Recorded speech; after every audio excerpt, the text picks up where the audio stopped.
Hello, my name is Alexander Red, and I'm here with you this evening to bring you a special broadcast. Normally, we do not do broadcast, let's say in the evening time, but it is special broadcast because of the wave of protest that is going on, and we will be focusing on the epicenter of the protest, and that is Minneapolis, Minnesota, and the ongoing protests against police brutality and the call for reform in the justice system is warranted. And that is the majority of opinion that we know as of now.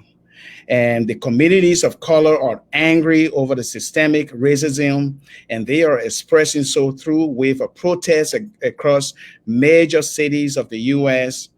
And today I have with me the national president of the Association of Liberian Journalists in the Americas, ALJA, Mr. Joe S. Mason, is special guest today or this evening, and he will give us insight into the ongoing crisis in Minneapolis, where he lives with his family.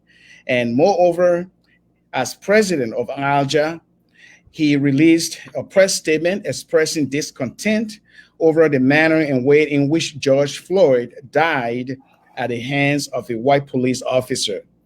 And ALJA is calling for an escalating felony charges of first degree murder against all the accused officers. And that is what we're going to be talking about today. We'll be talking about the environment, the atmosphere, and how that is playing well with the community and its members, as well as some of the other insight that we may need. Mr. Mason and his family visited the site where George Floyd was killed or arrested and handled in a brute manner. And so we'll be talking about that. And I would like to welcome Mr. Joe Mason. Welcome, Mr. Mason. Thank you. Thank you so much, Alex. I'm certainly grateful for the invitation to be on the Gracious Hope Fellowship. Yeah, Yes. I'm first I want to say thank you for all the work you've done, the extraordinary work you've done with this program. I also want to commend the Reverend Swadere. I know you all partner together on the KMTV program as well. I think you all are bringing inspiration and messages of hope to people in these difficult times, and I just want to thank you both. Oh, thank you. Thank you so much for that. So now, Minneapolis is engulfed in protests, violence, and looting. And we see a whole lot going on, and police is on the alert. The authorities are on the alert. The community is scared. Um, how is the feeling? How is the atmosphere? What are some of the emotions that you have gathered so far? How is it going there? Well, things have settled down somewhat in the last 48 hours. The curfew, even though it's still in place in Minneapolis, but was extended as opposed to a 8 to 6 p.m. curfew is now 10 to 4 a.m.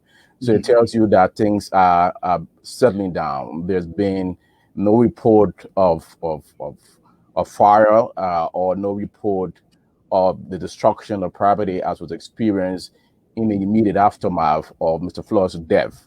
Mhm. So, for all intent and purposes, I think things are returning to normal, even though normal say it's something we might not experience for a while in the midst of everything that's happening. But at least we're not in the crisis we were in a couple of days ago. So that's a good thing.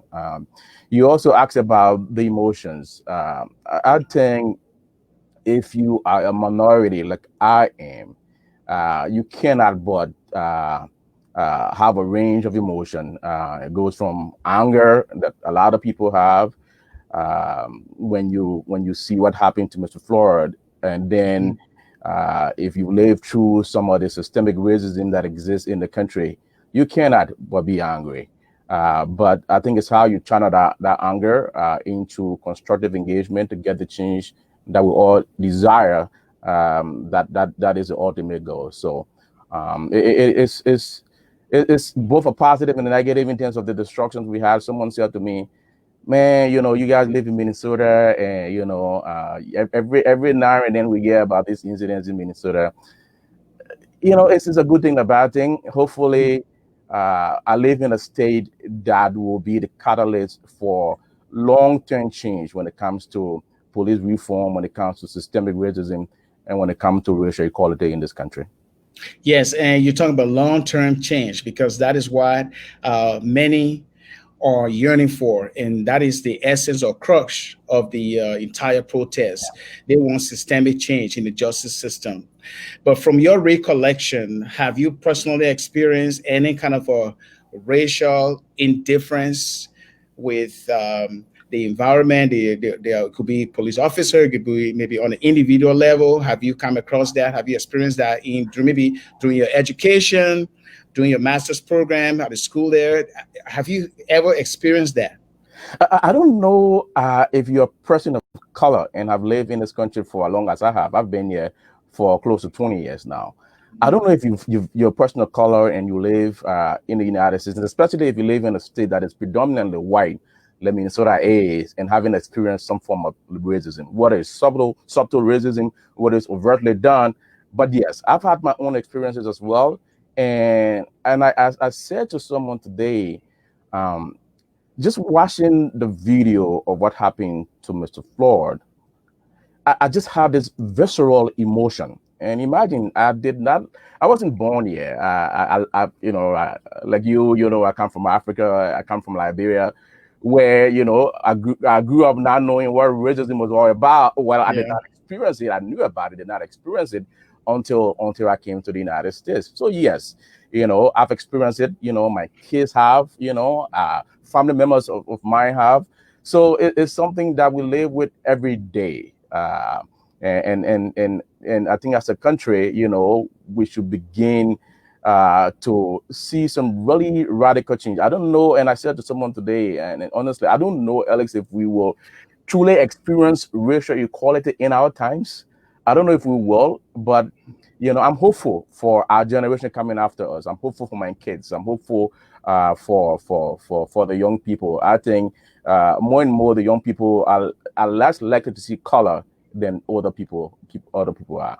Yeah, and it seems like a hard work as a parent to communicate that or convey the essence of racism to your children, even around the dinner table, to let them know what's going on, so they can make sense of what's going on. Yeah. Because I believe that they have heard about everything that is going on and they are asking questions, and in that way, it is just hard to communicate how an environment where you live, you expect everybody to love each other, you expect your kids to play with anybody or any child that's part of the color.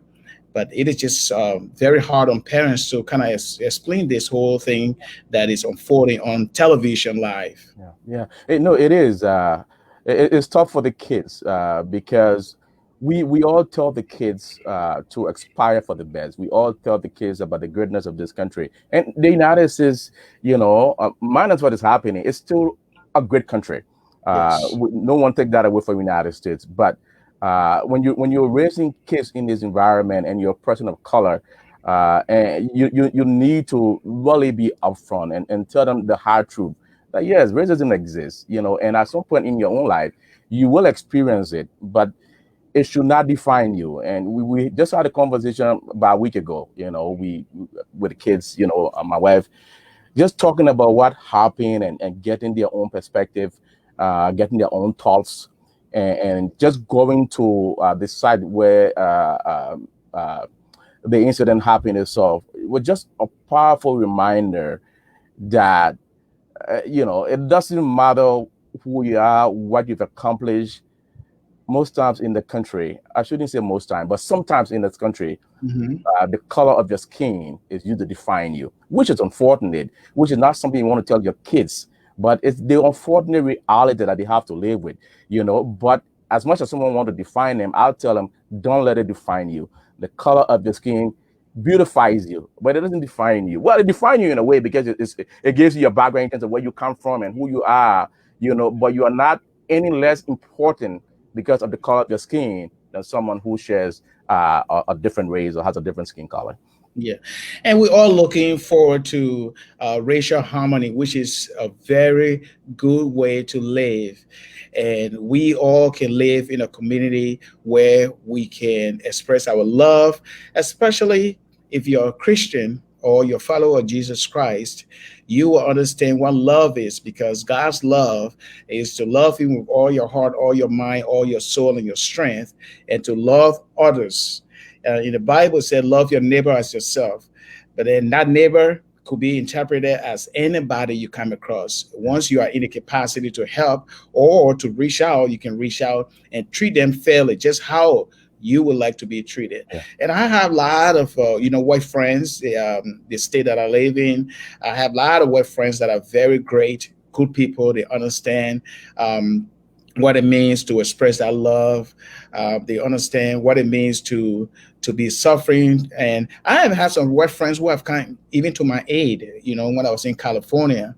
And so this is something some people may say a pocket of racism. There are certain people, they just have that whole ideology that skin color is very important, and which is very unfortunate.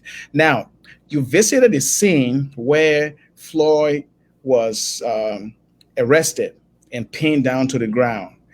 Now, tell us what was the emotion that came upon you when you were there with your family, looking around and taking those pictures that I saw on your Facebook page. It's one thing to watch the video like I did. I'm sure you did, and many others as well. It's one thing to watch a video, but it's another thing to be at the spot where the event actually happened. It was really, really sobering. I mean, at the exact spot where he died, you have the inscription, "I can't breathe."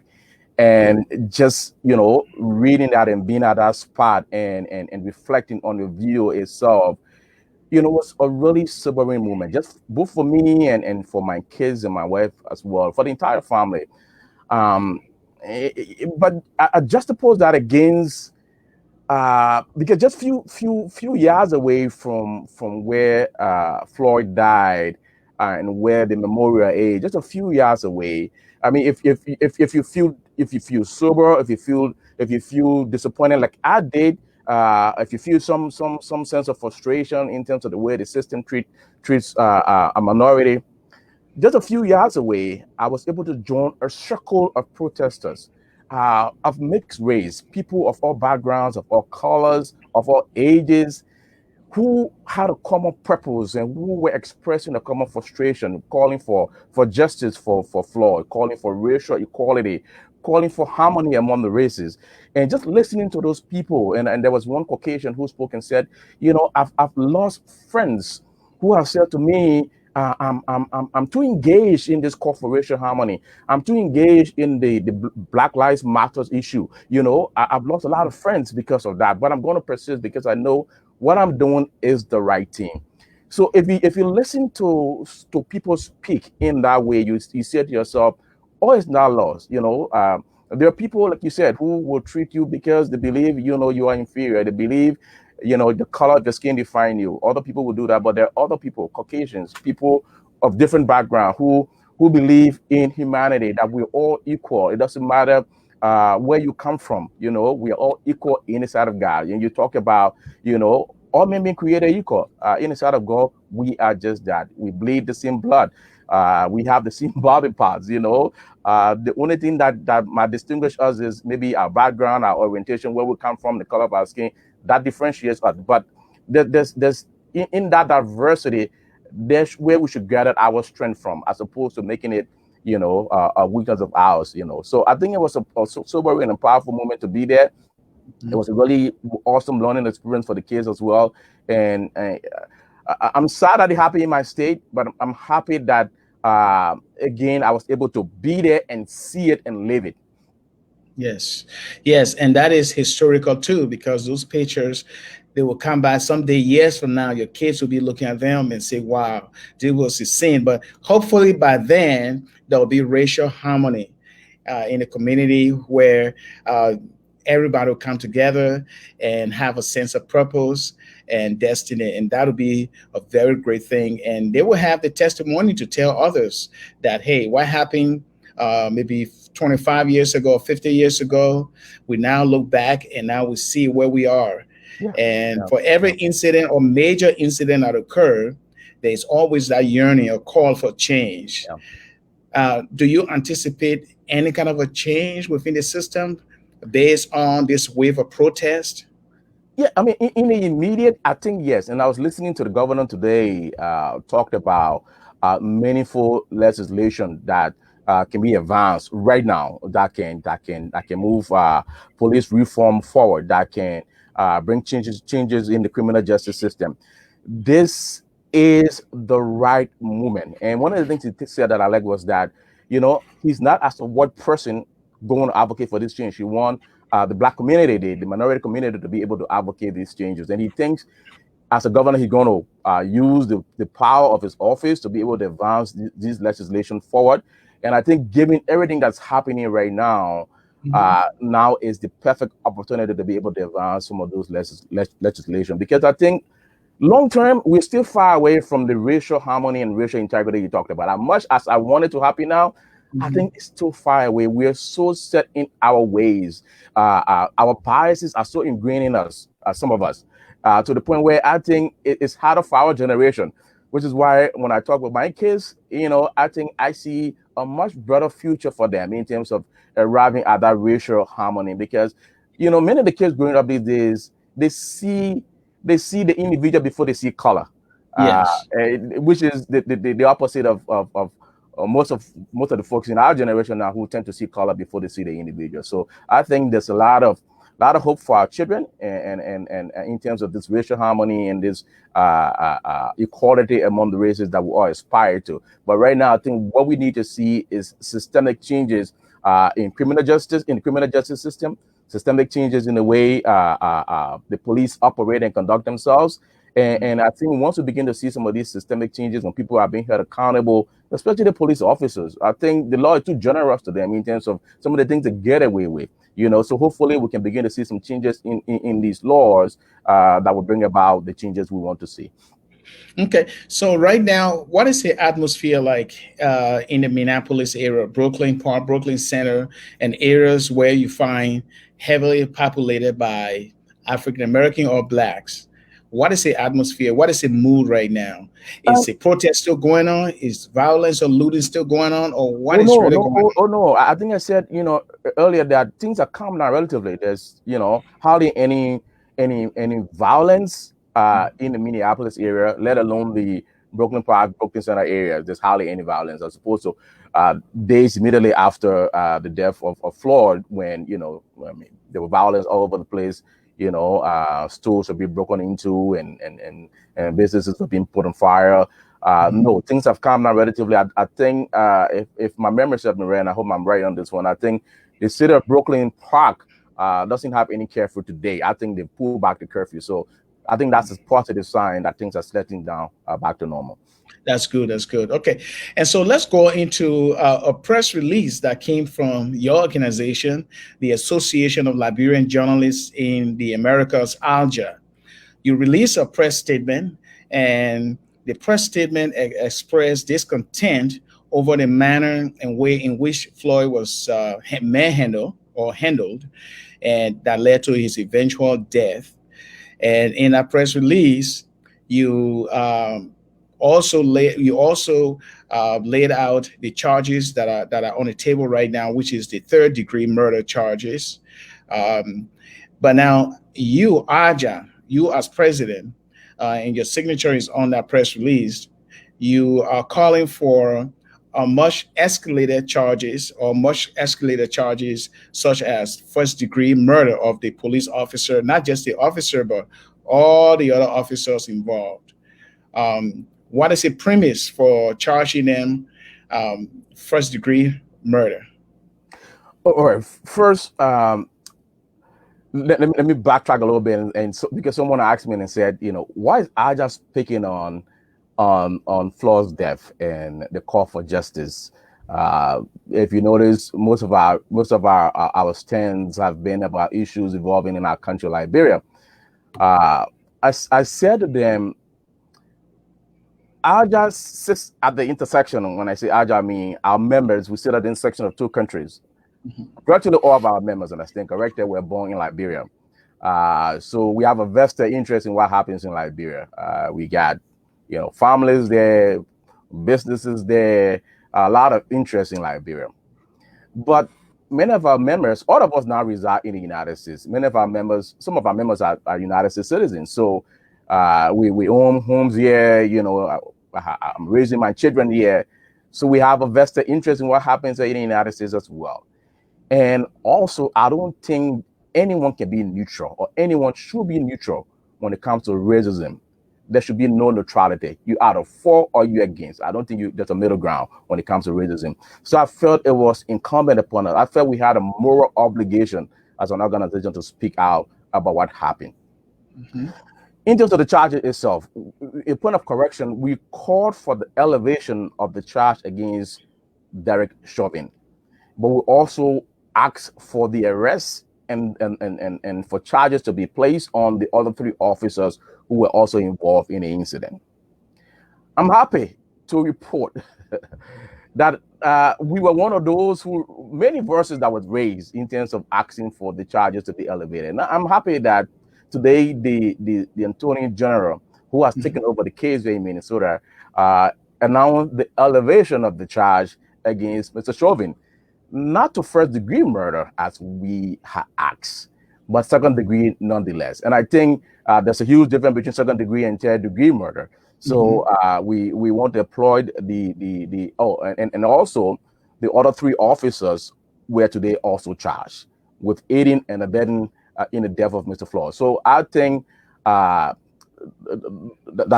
a wonderful development in terms of seeking justice for those who believe are responsible for Mr. Floyd, and elevating those charges to second-degree murder, and ensuring that the 3 officers who are part of this process are also charged, which are all positive development, and it will go a long way in allaying the anger that most people feel as a consequence of what happened.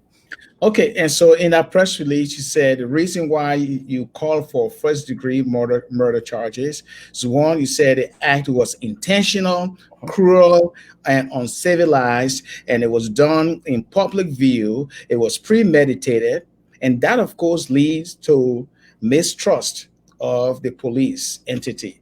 Those are very strong and powerful words. Yeah. So first-degree murder here in Minnesota is premeditation with an intent to murder, to kill.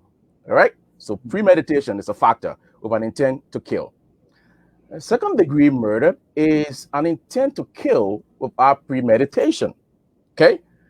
So in calling for Mr. Chauvin's charge to be elevated to first-degree murder, we felt that, mind you, we all saw the video. This did not appear to be an accidental act. It was not that Mr. Chauvin had his knee on Mr. Floyd's neck for a minute. No, he had his knee on Mr. Floyd's neck for close to 8 minutes. Mind you, there were people standing around imploring him and telling him that he was literally killing this man. Mr. Floyd himself said to him, "I cannot breathe." So at what point does premeditation come in? So we believe that the fact that he knelt on Mr. Floyd's neck for that long, the fact that people were imploring him to remove his knee on Mr. Floyd's neck, the fact that even when Mr. Floyd passed out, he kept his knee on his neck, was more than enough to say to us, this has gone beyond accidental to premeditation. So we felt then that his charge, as opposed to being a third-degree charge, should have been elevated to first-degree. Again, like I said, we did not get first-degree charge from the Attorney General today, but we'll take second-degree over third-degree. Yeah, and that is the whole sense of justice. We all look forward to see what went on, especially not just the scene that had already occurred where the charges will be arising from. However, what's going to happen in the courtroom, because those officers will have their lawyers and they will argue back and forth reasonably or logically to dispel everything that the prosecutors will bring against them. While that is going on, as a community, the African community, I know that in the African community, we have a lot of other communities like the Somalis, we have the Liberian community, and so on and so on. Now, are there any efforts by those leaders to come together and discuss some way and manner in which they can engage the authorities in those cities where all of the communities of color live? I don't know for sure, but we have a really active African community here in the state of Minnesota. We have wonderful leaders in the different community here in Minnesota, and I can assure you that.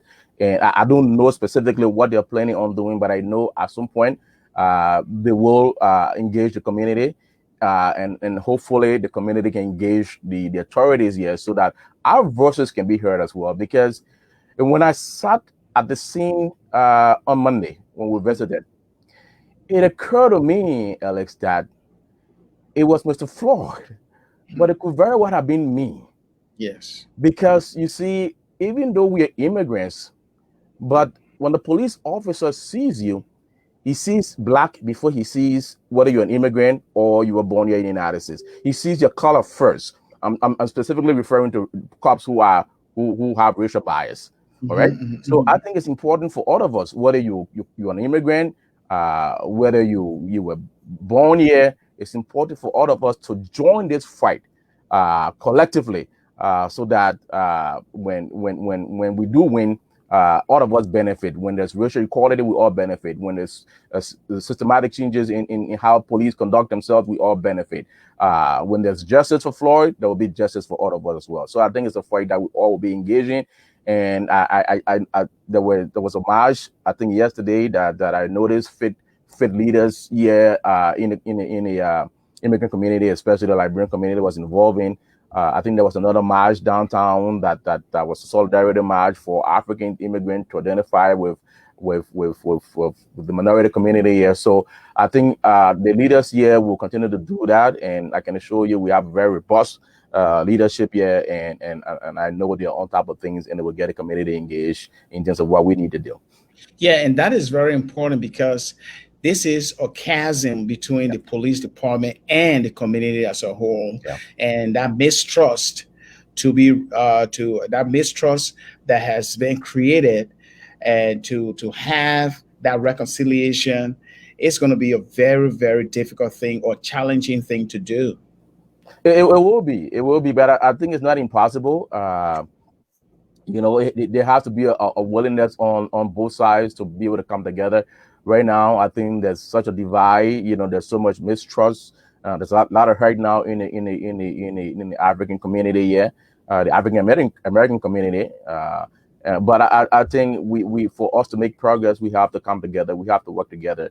And when we begin to see some of these changes that are needed in reforming the police, in the criminal justice system in this country, that will go a long way in restoring trust in our police. But right now, there's the serious mistrust, and everyone can attest to that. But I think we can work to bridge the mistrust we have right now. Yes, and that mistrust also is also in the minds of the media, that is the press. And part of your press statement, you also decried the arrest of the CNN reporter and his crew, and that is the reporter Omar Jimenez and his crew. That was on Friday, May the 29th. Yeah. And the government issued an apology, and you see that as harassment. Yeah. What was troubling too, though, Alice, is that Omar was arrested for absolutely nothing. He identified himself. He said he was doing a live broadcast on air. So he did everything right, and that he was arrested the way he was very troubling, because, mind you, next to where Omar was, there was another white journalist, his colleague from CNN, who was allowed to carry out his broadcast unhindered. Mind you, we're talking about racial justice, we're talking about police bias, and then you arrest people are demonstrating for precisely the same reason, right? And then you arrest someone who is a minority for absolutely no reason. It's further it further sow that seed of mistrust Mistrust, in the yes. police. So why are you arresting this guy who's a minority for absolutely nothing and not arresting his colleague who was performing just about the same function? Yes. And that was kind of troubling to us, and so we thought we needed to call that out. Also troubling to us too, though, was the fact that some protesters have been going after a journalist. There was an incident at the White House where some reporters from Fox News were chased by some of the protesters. That there was an incident at Atlanta, Georgia, where the CNN headquarters was attacked. So we thought it was important to call out these attacks on journalists, whether it was done by state actors, whether it was by the police, whether by security officers, whether by protesters. I think it was important to call that out again because journalists are playing a very important role. Everything that's happening in the country, we wouldn't have known what is happening had it not been for the wonderful and extraordinary work journalists are doing across this country. They are providing us unprecedented access to information. And in this day and age, I think it's important for us to be able to get that kind of information so that would make informed decisions. We want to heal them. And we thought as an organization, as a journalist organization, we needed to call that out as well. Yes, yes, and that's true. It's good to call it out, but beyond that, um, the all the actions taken right now, it is for the future because it's not just going to be just for the Minnesota incident. We look at all the communities around the country where you find a lot of African Americans or Black who have been going through the same kind of systemic, racial discrimination or police using brute force on black male or black person based on your skin color. And we have a mountain of evidence or videotapes. And so shedding light on it from time to time, I believe that, of course, even this latest event or incident can bring some sort of change. Yeah. However, the governor of Minnesota may enact a piece of legislation, and it's a law. It can be a law. However, when the human heart does not change, everything is still going to be the same, and we're still going to see these incidents happening. Yeah, Right? yeah, yeah. No, I agree. But when actions are taken, when people are held accountable for their actions, it will help deter them from committing those actions. As much as it might be in my mind to do it, but when I know there will be consequences for my action, it will deter me. I Yeah. believe that Mr. Chauvin was he was so cavalier in the way he carried out himself. He was so cavalier in the way he had his knee on this man's neck. It's almost like I can do this thing and get away with it, and absolutely nothing will happen to me. It is that kind of mindset I think that most police officers operate, Hmm. and we have to ensure that there are laws that hold them accountable too. So I believe when systemic changes are made, when laws are changed, it will control people's behavior and their attitude. Yeah, you might feel like doing something, but when you know the law will hold you accountable, that will checkmate you. Yes, and the whole idea of a body camera, because without someone being on the scene to film that, we would have known anything. Yeah. Yeah. So then you So ask yourself, it's been over a week. Why yes, hasn't the police released the body camera? Why are they keeping the body camera footage from us to see? Because they had, like you said, they had their own the footage. Because they do carry body cameras. Is there any reason why they've not released, the footage from the body cameras they carried? Have there not been folks standing around and videotaping this thing? Would have known what happened. There's this whole culture of silence, solidarity in the whole police, which is why we think it was important for the other three officers to be held culpable as well. Because imagine has someone gone over to Mr. Chauvin and said to him, "This is enough." mhm, Imagine if someone had gone over to him and said, "No, this man is dying. You got to get your knee off this man's neck." No one did that. They all stood by. he could do absolutely anything he wanted to do. So we think, at some point, these folks who, and then look, it's not to say there are not good cops out there. There are a lot of good police officers out there, wonderful police officers, Mhm. but these are some of the guys who, who make it harder for people to trust the police. Yes, yeah, it's going to be hard, and from what we've seen so far, it's not just in Minnesota. We see the wave of protests all across major cities, Yeah. and have you gotten any kind of a report from other relatives or friends in other states who um, let you know how it is going in their state or in a city? I mean, never mind other states. Talk about folks outside the country. In Liberia. I mean, I talk to folks in Liberia all the time, and they follow the news religiously. I mean, sometimes folks are telling me about what's happening here before I get to know about it. So it just tells you how George Floyd now is not synonymous. His name is out there when it comes to this whole call, this whole yearning for racial equality, for justice, for police brutality, and we hear from people every day. So you talk about it spreading across the truth of the United States to London, to Germany, to Toronto. So all around the world, people have seen now that there's serious issues when it comes to police brutality in this country, especially with minorities. Excuse me. And now it's the time to change. Yes, and it's that change that we all want to see, because change is necessary in order to save lives, Yes, yes, because Black lives matter. matters, matters, Yes. matters, matters. It does.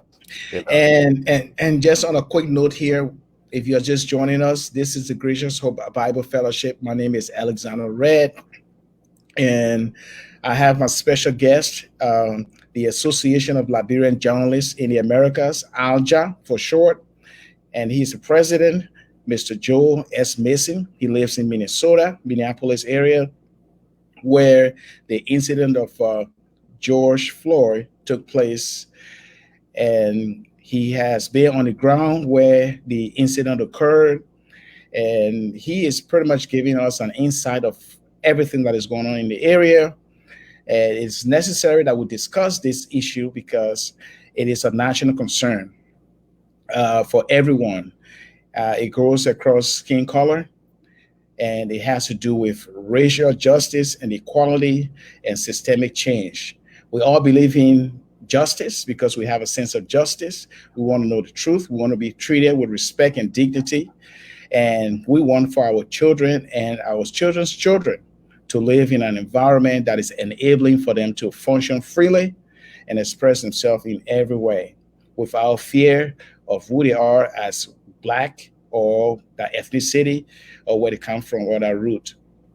And so it's important that we found time this evening to discuss everything that is surrounding that incident.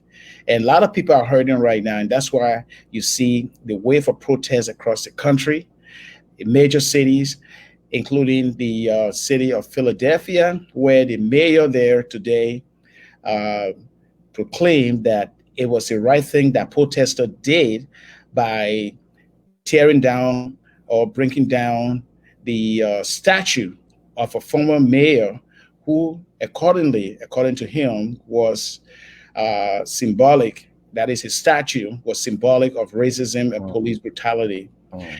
And so it is a wave of change. In Washington, D.C., the National Guard or the U.S. military is on an alert. Protesters are defying curfew in New York City. Atlanta, Georgia is kind of a little bit calmer there. But it is a very, very big trouble in this Yes, country. it is. And on top of the protest and all of the racial tension that is going on, we are also in a health pandemic, Yeah, yeah, yeah. coronavirus, Corona is still COVID around. 19. Yeah, yeah. And it worries me, President Mason, to see a huge crowd of people not respecting or not even obeying the social distancing Yeah. for their own health sake. Yeah. No, it's worrying, but I think in expressing their anger, I think uh, many people tended to put this issue of justice for Floyd, this issue of racial equality, this anger against the police and the brutality against minority, I think people just put that front and center beyond the coronavirus. And I think as unfortunate that is, but that's the reality. We are hoping that, there's not an escalation in the numbers we have here after things settle down. I understand that folks, especially the folks from the National Guard who will be returning, will be getting tested as well because they were deployed. Yes. But I think the Surgeon General did say that there will be a spike, because people disregarded all the social distances and all the protocols that were in place, to prevent folks from contracting the virus because of what happened. Yes. And so far, how is your state or your immediate vicinity? How is the disease being controlled? Um, I think it made the rounds. Hmm. It made the rounds. When I say made the rounds, I know quite a lot of people who contracted the virus, but they're doing okay. Sadly, though, another friend of mine died yesterday. Really, really sad. A former church mate of mine who was a wonderful person.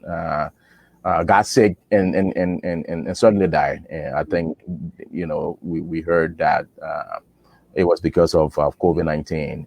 So yes, it's a serious issue, and I think people should not begin to think that we're back to normal because the state is opening up slowly.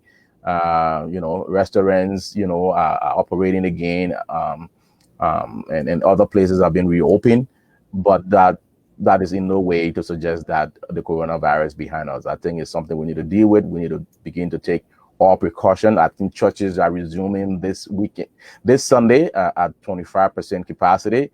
Hopefully, people put the measures they need to put in place as they welcome back the congregants to church. Yes, that is that we all have to be very mindful because coronavirus is around, and medical experts are still predicting that there'll be another wave of spike in the virus, Yeah. and that's where we have to be very, very I mindful mean, of how. especially after all the demonstrations in all these major cities where, like you said, people were in close proximity, they were not respecting all the protocols, that are in place now to prevent people from contracting the virus. So yes, there I think we expect a spike, at the end of this whole protest. Great, great. Okay, and shortly before we go here, now your community and also your friends, as well as those that you care for so dearly, and your sense of justice, wanting every community to be safe, and so people can express themselves in every way and move around without being afraid of the police, based on the mistrust that we are experiencing now. What will be your final word to them? I think, and it's tough to tell people to be, and we're doing a studies right now on the fruit of the spirit, and uh, one of the fruit of the spirit is long suffering. Mm. To be patient. And it's tough to tell people to be patient, to exercise patience. When they've gone through these many years of oppression and brutality at the hands of the police and systemic racism. It's tough, but we need to channel, our energy Mhm. in achieving the goal that we want to achieve. Uh, Systemic racism, reforming the police, like I talked about, whether it's pushing for the appropriate legislation to be passed, whether it's coming out there in a constructive way and demonstrating, all of us, like I said, it doesn't matter whether you were born here or you immigrated here, you're a minority, and you have the same, we have the same skin color, so we should Yes. unite in terms of pushing forward for making sure that those changes that are necessary for us to begin to see a difference in the way the police treat us, for us to see a difference in the way we treat each other as human beings. We should begin to push for those and work as hard as we can. push our leaders, to push us, to push the elected leaders here. More importantly, the last elections, we have some success by electing folks who are immigrants. And we need to get out there come November, because that's the way you enact long-term change. You act long-term change by putting forward legislation that can actually pass. The way you put forward legislation that can pass it for you to have people in office who can support your legislation. So we need to get out there, encourage all our folks to get out there come November and vote. Vote for the right folks so that the right changes can be made. Yes, and that is on that note, that is a very good advice. And on that note, I will also, including you, we can congratulate a Liberian who has spent 40 years working at CNN, Bill Burke.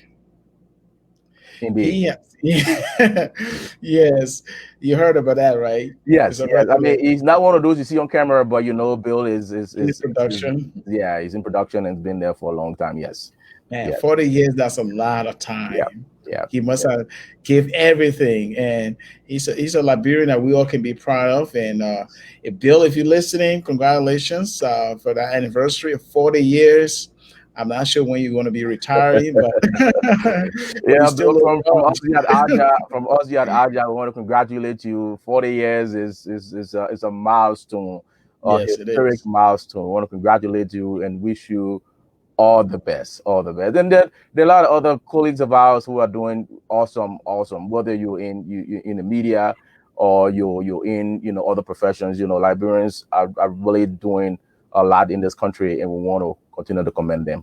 Yes, and even all of those who graduated from college, and even high school into college, Yeah. would like to congratulate you because Yeah, and you, I know they feel really bad that they do virtual graduation this year as opposed to the yeah, triple graduation parties. Mind you, I've actually saved some money this year, Alex, because honestly, I think I had about 5 or 6 graduations in different parts of the country that I had to attend, and so no, no, I mean, all things being equal, I would have been there.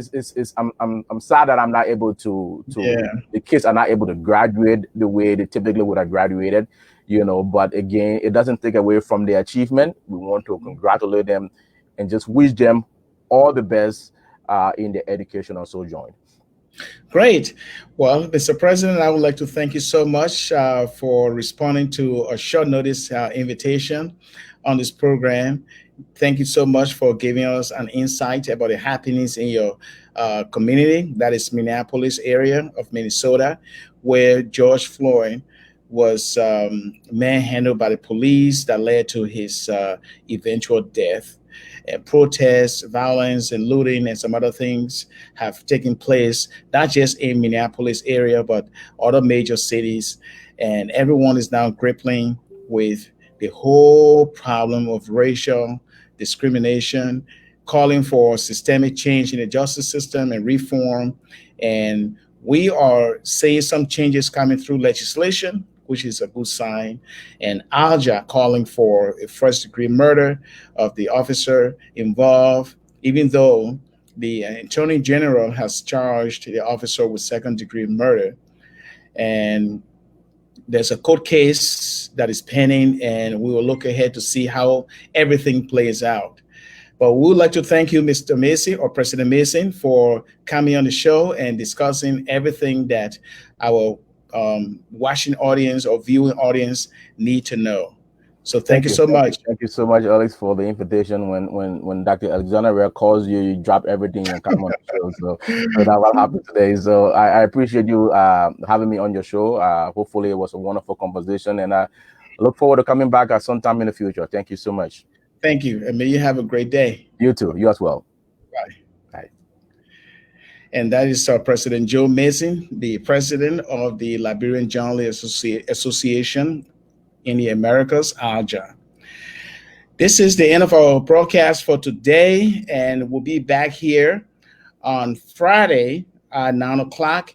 And for my special guest on Friday at 9 o'clock a.m. will be Pastor Alexander Collins. He is a pastor or senior pastor of the Redeemed, I believe, Redeemed Church I may not know the rest of the name of his church, but Pastor Collins will be here on Friday morning at 9 o'clock. He lives in Minnesota, and he is an advocate as well. He has done a lot for his community. He was able to facilitate the process of freeing some of the protesters who were jailed. He was able to raise funds online to get those protesters freed.